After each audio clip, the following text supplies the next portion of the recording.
Peggy 12.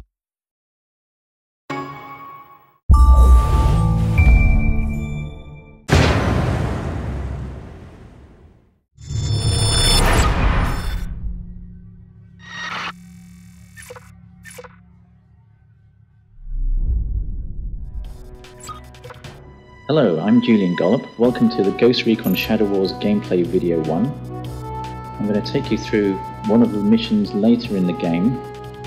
We've got two ghosts in this mission. First one is Banshee. She's a Recon class.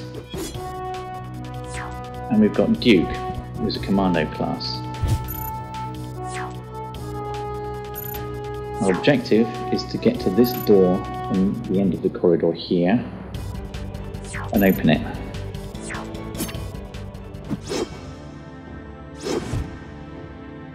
Okay, if we look around, we'll see some enemies above us, some to the left, and there's some below. Fortunately, our guys are armed with some pretty heavy weapons. It's a turn-based game, so I'm going to select Banshee here. I'm going to move her up to attack some enemies on the left. The green squares indicate all the positions that I can actually shoot from, so I'm going to move to this position. Select attack. For a choice of two targets, this one or this one. The bar above the enemy's head indicates possible damage. Red is certain damage, and the orange part is possible damage, and the green part is what he's going to be left with. So let's select attack and see what happens. Okay, he's taken 12 hit points damage, he's half dead. Banshee has finished moving, so I'm going to move over and select Duke. Again, the green squares show where I can attack from. I'm going to bring Duke up near to Banshee. Select attack.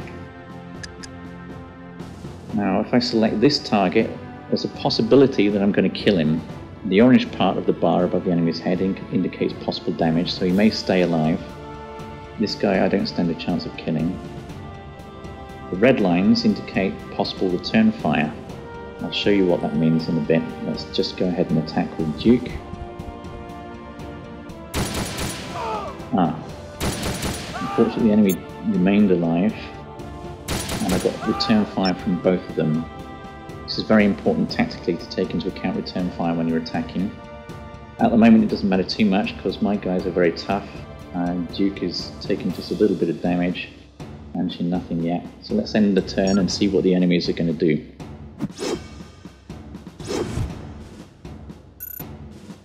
Okay, it looks like they've noticed us. A couple of enemy assault troops moving up next to the turrets.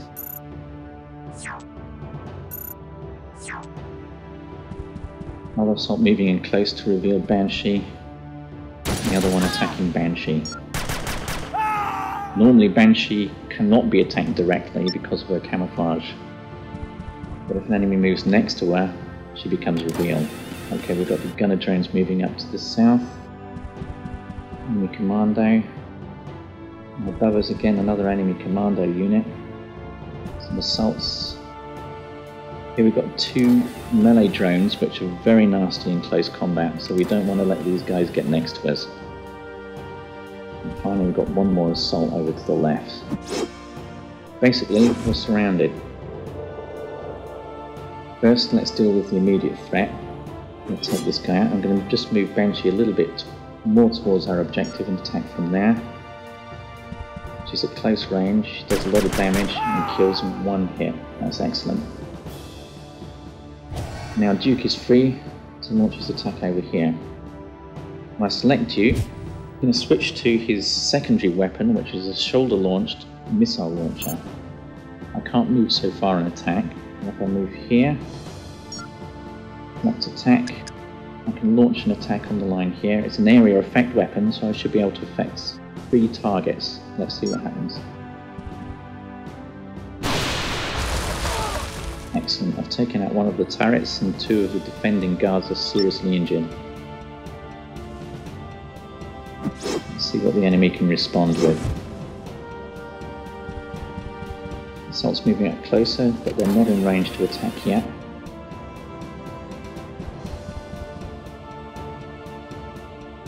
But here we've got an enemy commando unit also equipped with missiles, and he manages to get us. The enemy melee drones closing up very fast, they're quite rapid.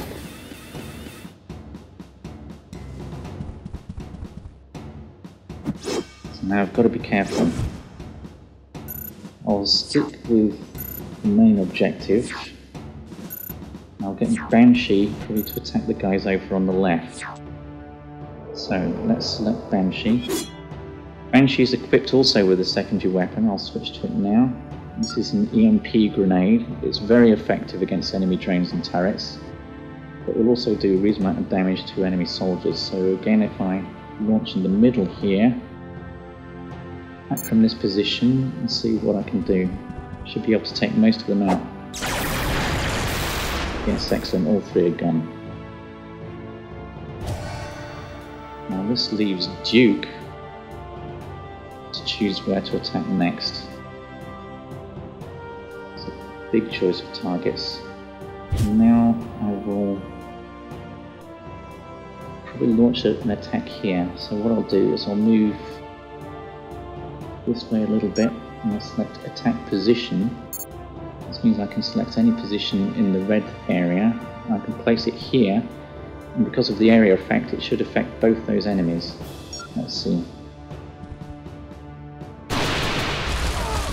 Okay, excellent. They're both damaged but not killed.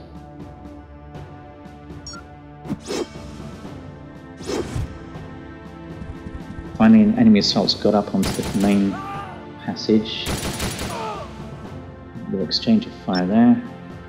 Gunner drone, which is quite nasty, is approaching rapidly. Another enemy commando with a missile launcher.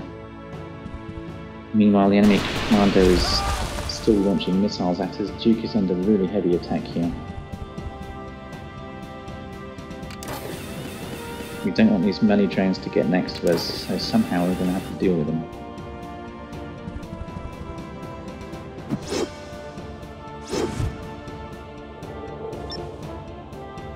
Unfortunately, Duke is now powered up.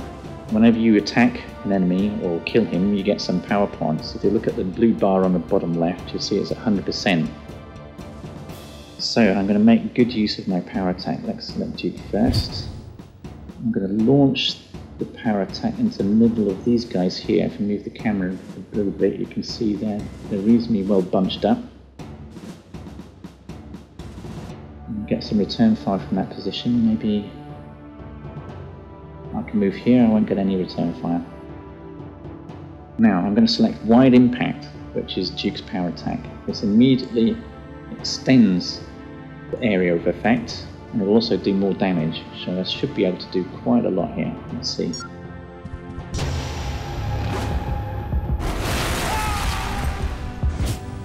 I've taken out 4 enemy targets in one hit, which is absolutely excellent. Okay, Banshee is now clear to get to the door, so let's get up towards the door here and let's see what happens.